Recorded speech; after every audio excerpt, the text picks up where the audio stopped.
নবী করিম সাল্লাল্লাহু আলাইহি সাল্লাম আর নামাজ পড়লেন না। সাহাবায়ে অপেক্ষা করে করে থেকে গেলেন যে নবী নামাজ শুরু করবে, তা আমরাও শুরু করব না। নামাজ হলো না। কিছুক্ষণ পরে বের হয়ে বললেন, তোমাদের এই তামাশা দেখেছি।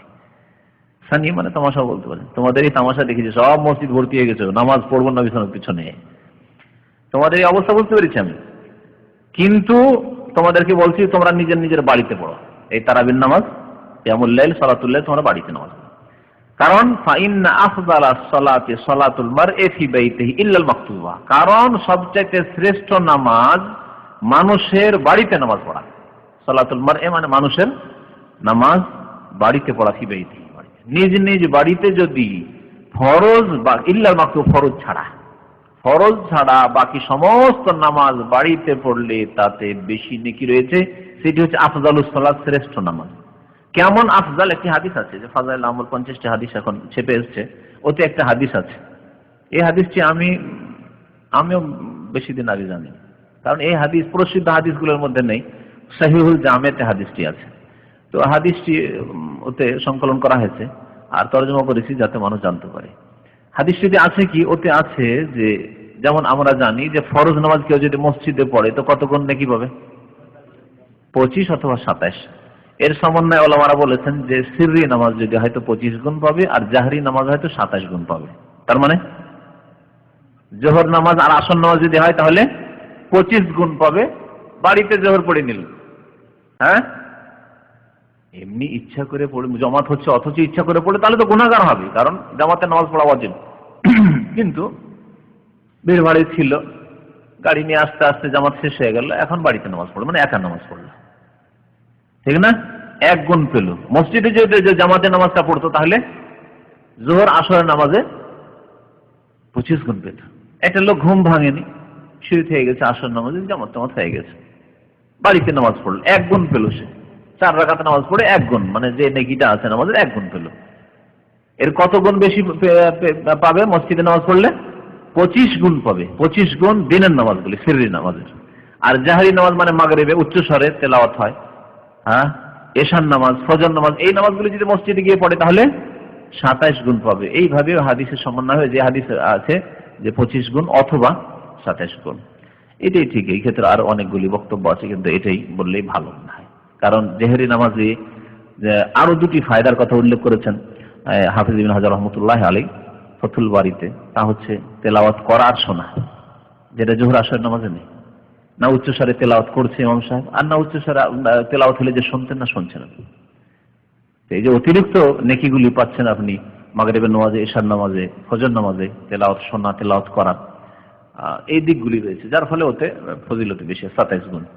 বাড়িতে যদি সুন্নাত পড়েন, জোহরের নামাজের সুন্নাত বাড়ি থেকে করে বেরোলেন, ফজরের নামাজের সুন্নাত বাড়িতে পড়লেন, হ্যাঁ, এশার নামাজ ফরজটা পড়ে চলে আসলেন, তারপর বাড়িতে সুন্নাত ভেতর পড়লেন, তাহলে কত নেকি পাবেন?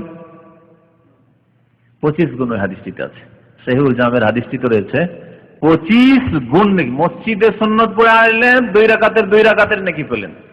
আর যদি বাড়িতে সুন্নাতটা পড়তেন, ভেতর পড়তেন, তো 2 রাকাতে কত পেতেন? 25 গুণের, তাহলে 25 গুণের নাকি, তাহলে 2 রাকাতে নামাজে তাহলে 50 রাকাতের নাকি বলেন আপনি। 2 রাকাত, 1 রাকাতে 25 গুণ, তাহলে 2 রাকাতে 50। হ্যাঁ, ফরজের উল্টা, ফরজের বিপরীত। সুতরাং বাড়িতে সুন্নত, বেতর, এই নামাজগুলি পড়ার চেষ্টা করতে হবে। তাহাজ্জুদ, ইশরাক, সালাতুদ দুহা, এগুলিতে পড়ে হয়তো যারা পড়ে দুহা বা তাহাজ্জুদ, কিন্তু সুন্নতগুলি আমাদের দেশের মানুষেরা সুন্নত বাড়িতে পড়তে অভ্যস্ত নয়, অথচ 25 গুণ নেকি পাবেন আপনি। নবী সাল্লাল্লাহু আলাইহি ওয়াসাল্লাম বললেন যে ফাইন আফজালাস সালাতি সালাতুল মারই ফি বাইতিহি, সবচেয়ে শ্রেষ্ঠ নামাজ মানুষের বাড়িতে নামাজ, ইল্লাল মাকতুবা, তবে ফরজ ছাড়া। ফরজ নামাজ মসজিদে গিয়ে পড়তে হবে, না হলে পথভ্রষ্ট হয়ে যাবে। অন্য হাদিস রয়েছে, লোকেরা বলবে বেনামাজি, ফাসিক, এবং নামাজ কায়েম হবে না, প্রতিষ্ঠিত হবে না। যে এই গ্রামটিতে নামাজ কায়েম হচ্ছে, বোঝা যাচ্ছে যে সত্যি মুসলিমরা বাস করে, এই গ্রামের লোক মুসলমান এবং এই গ্রামের লোক নামাজি, কিছুই বোঝা যায় না। তাহলে এরা যেন নামাজকে নষ্ট করল। এবং নামাজ আজান হচ্ছে, একামত হচ্ছে, নামাজ হচ্ছে, মসজিদে ঢুকছে, বের হচ্ছে 5 ওয়াক্ত, তার একটা আল্লাহর শত্রুদের ওপর এর একটা যেটাকে বলা হয় এর প্রভাব পড়বে। হ্যাঁ, এতে আল্লাহ শত্রু ভয়ে ভীত হবে, এবং আল্লাহ শত্রু মানুষের মধ্যে থেকে আছে, জিনদের মধ্যে থেকে আছে, জিন বিতাড়িত হবে গ্রামে। বহু রকমের ফায়দা রয়েছে। এই জন্য প্রত্যেক গ্রামে আজান একামত হইতে হবে আর মসজিদে জামাত হইতে হবে। মানুষের নামাজ আল মারউ বা ইমরিউন ওয়া ইন্নামা লিকুল্লি ইমরিইন মা নাওয়া। ইমরিউন মানেও মানুষ আর মারউন মানেও মানুষ। ইয়াউমা ইয়াফিরুল মারউ কোরআনে আছে, যখন মানুষ পালাবে মিন আখিহি, নিজের ভাই থেকে। হ্যাঁ হ্যাঁ কি আছে? ইমরাতুন, মারউন মানে পুরুষ লোক, আর ইমরাতুন মানে বা ইমরিউন, ইমরিউন মানে পুরুষ লোক আর ইমরাতুন মানে হচ্ছে মহিলা, ওর মুয়ান্নাস ইমরিউন, লিকুল্লি ইমরিইন আর ওখানে ইমরাতুন। যদি দেখা যায় যে এরকম আছে বড় বিল্ডিংগুলি, বড় বিল্ডিং যেগুলো কমপ্লেক্স, ওলামার কমপ্লেক্সগুলি সম্পর্কে ওলামাদের এখানে ফতোয়া আছে যে ওখানে যে লোকগুলি আছে মোটামুটি তাতে জামাত হয়ে যাচ্ছে, এবং ওখানে যদি জামাত হয় তাহলে হবে কি প্রত্যেকটি ওয়ার্কার এসে নামাজ পড়বে, কারণ মুদির মালিক নামাজ পড়ছে, নামাজ ছেড়ে বসে থাকতে পারবে না। পক্ষান্তরে যদি বলে যে ঠিক আছে এই বিল্ডিং থেকে ধরেন মনে করেন এখানে সাফরুট বিল্ডিং আছে, ওখানে ভিতরে নামাজ হয়, ওখানে নামাজ না পড়ে ঠিক আছে, যে যাবে তোমরা জামা মসজিদ থেকে নামাজ পড়ে আসো, তাহলে অনেক ফাসিক নামাজ পড়তে যাবে না, নিচে গিয়ে বাইরে বসে থাকবে অথবা অফিসে বসে আসছি, কারণ মোদির দেখতে পেল না, ঠিক না? এই ফায়দা যদি থাকে তাহলে আপনার ব্যবসায় প্রতিষ্ঠানেই জামাত করে নামাজ পড়া ভালো, এই উদ্দেশ্য থাকে। বিশেষ করে জামাত হওয়ার মতো 2, 4, 5 জন 10 জন আছেন, অসুবিধা নেই, তাহলে করা যেতে পারে। কিন্তু একাকি অনেক আবার এরকম এরা আছে, ব্যবসায়ীরা আছে না, ওয়ার্কাররা চলে যাচ্ছে, ওদেরকে নিয়ে জামাতও করে না, ও একাই একটা জায় নামাজ রেখেছে, নামাজ পড়ে এরকম, এই নামাজ পড়ে না, গুনাহগার হবে, এইভাবে না। তবে যেমন বললেন কর্মচারীদেরকে নিয়ে যদি জামাত করে, একটা মুসাল্লা জায়গা আছে, বিশেষ জায়গায়, যে ওখানে নামাজ পড়ে, সবাই জানে যে আজান হলে এখানে নামাজ হয়, সবাই নামাজ পড়বে, নামাজ কেউ ছাড়তে পারবে না, তাহলে ভালো করতে পারে 2, 4, 10 কেন হবে না? একা একা একা একা নামাজ পড়লে নামাজ হবে, কিন্তু নামাজ হবে কিন্তু গুনাহগার হবে, অজেব তরককারী সে গুনাহগার হবে, নিয়মিত গোমরাহ পথভ্রষ্ট সে গোমরাহ। নবী সাল্লাল্লাহু আলাইহি ওয়াসাল্লাম বলেছেন লাউ সাল্লাইতুম ফি বুয়ুতিকুম লাদালালতুম, ইবনে মাসউদ রাদিয়াল্লাহু তাআলা হাদিস রয়েছে, তোমরা যদি বাড়িতে নামাজ পড়া শুরু করো তাহলে তোমরা নবীর সুন্নাত নবীর আদর্শকে ছেড়ে দেবে এবং তোমরা পথভ্রষ্ট হয়ে যাবে। আব্দুল্লাহ ইবনে মাসউদ রাদিয়াল্লাহু তাআলা বলেন, যাই হোক নামাজ জামাতে পড়া ওয়াজিব, সুতরাং সে গুনাহগার হবে, ফাসিক, যে অভ্যাস বানিয়ে রেখেছে ফাসিক। নামাজ একদল বলছেন ওলামারা যে নামাজ কবুলই হবে না, কিন্তু নামাজ কবুল হওয়ার জন্য জামাত শর্ত নাই, বরং নামাজ হবে কিন্তু সেই ব্যক্তি গুনাহগার হবে, ফাসিক। এবং এটি ছোট গুনাহ বলা যাবে না। জামাত ত্যাগ করা, জামাতে নামাজ পড়া যখন অজেব, তাহলে জামাত ত্যাগ করা ইচ্ছায় স্বেচ্ছায়, অথচ অসুস্থ নয়, ক্লান্ত নয়, তাহলে ফাসিকি কাজ, বড় গুনাহ। হ্যাঁ, পড়া যাবে ওই অবস্থায়। আর দ্বিতীয় জামাতের জন্য মসজিদে যাওয়া আর কোনো প্রয়োজন করে না, এটাই ঠিক এই ক্ষেত্রে, কারণ দ্বিতীয় জামাতের ফজিলত ওই ফজিলত নেই, আসল জামাত হচ্ছে প্রথম জামাত।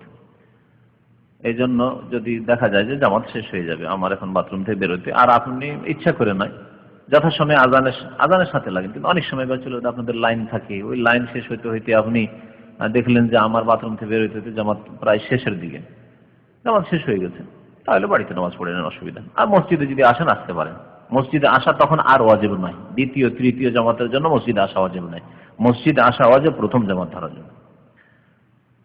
আল্লাহু আলাম। এরপরের হাদিস বড় আছে, তাই থাক, সময় অনেক হয়ে গেছে। তাহলে বাড়িতে নামাজ পড়ো। তো নবী করিম সাল্লাল্লাহু আলাইহি সাল্লাম এই জামাত করে কেন তারাই পড়েননি, এর উত্তর কি দেন?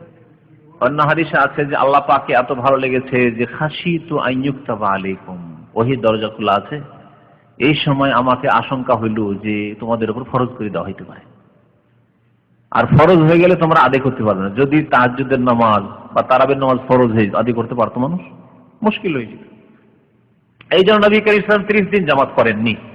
তবে ওমর রাদিয়াল্লাহু তাআলা আনহু, তার আবু বকর রাদিয়াল্লাহু তাআলা জামানা 1.5 বছর 2.5 বছর ওইভাবেই কাটলো, যে যেখানে নামাজ পড়তে, কেউ কিছু লোক 1 জন 2 জন 3 জন করে মসজিদে পড়ছে, কেউ আবার ঘরে পড়ছে, এইভাবে তারাবি চলেছে। ওমর রাদিয়াল্লাহু তাআলার জামানায় কিছুদিন ওইরকমই চলেছে। তারপরে তিনি দেখলেন যে মসজিদ নববীতে 5 জন এখানে, 5 জন ওখানে, 5 জন ওখানে, 5 জন ওখানে, যে যাকে মনে করছে তুমি পড়ো, আমরা তোমার পিছনে আছি, এই করে এক মসজিদে অনেক লোক ছড়িয়ে ছিটিয়ে তারাবির নামাজ পড়ছে, মানে কিয়ামুল লাইল, রমজান মাসের এই কিয়ামের নামাজ পড়ছে। ওমর রাদিয়াল্লাহু তাআলা একদিন বের হলেন, তার মানে ওমর রাদিয়াল্লাহু তাআলা তাহলে এই মসজিদের নামাজে শামিল ছিলেন না, ঠিক কিনা? বের হলেন, দিয়ে এই দৃশ্য দেখলেন। আমাদের দেশের এক শ্রেণীর মুফতিগুলো বলে যে তারাবি সুন্নাতে মুআক্কাদা, তাদেরকে বোঝানোর জন্য বলছি, ভ্রম ভাঙানোর জন্য। সুন্নাতে মুআক্কাদা ওমর রাদিয়াল্লাহু তাআলা ছাড়বেন নাকি? তাহলে মসজিদে গিয়ে এইরকম তারাবি পড়া সুন্নাতে মুআক্কাদা না। দেখে ভালো লাগলো না এই দৃশ্য, যে ছড়িয়ে ছিটিয়ে এভাবে বিক্ষিপ্ত হয়ে নামাজ পড়ছে। বলে যে আমার মত যে যদি লাউ জামাতুহুম আলা ইমামিন ওয়াহিদিন, একজন ইমাম নিযুক্ত করে দিয়ে যদি তাদের পিছনে সবকে লাগিয়ে দিয়ে একসাথে নামাজ পড়ো তো এটা ভালো হয়। তিনি ইমামতি করলেন, অথচ তিনি ইমাম, পেশে ইমাম, খলিফাতুল মুসলিমিন ওমর রাদিয়াল্লাহু তাআলা আনহু, তিনি ফরজ নামাজের ইমাম, তিনি ইমামতি করলেন না। উবাই ইবনে কাব রাদিয়াল্লাহু তাআলা এবং তামিম